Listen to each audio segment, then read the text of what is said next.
In 2022, there was a decision which confirmed the existence of a creditor duty. What is a creditor duty? Creditor duty is one of the directors' duties. Directors, when they're running limited liability companies, have fiduciary duties.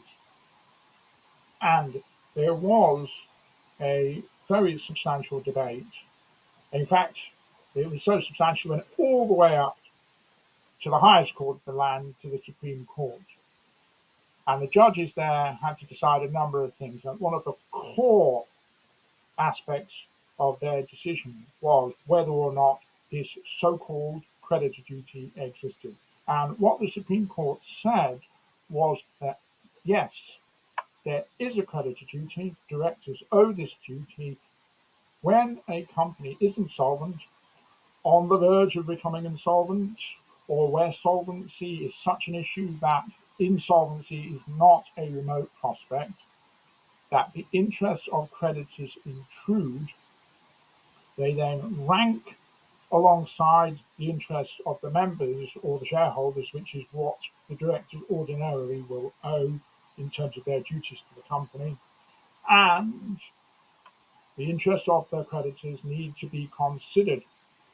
Obviously, the greater the level of insolvency, or the greater the risk of insolvency, or the closer that a company is to insolvency, the greater the creditor's interests have to be taken into account. It's a sliding scale. If a director has just picked up a phone to a liquidator and is planning on putting the company into insolvency liquidation, then essentially the interests of creditors would perhaps be perceived to largely supersede the interests of the members more or less entirely. But that's a matter for the court to decide.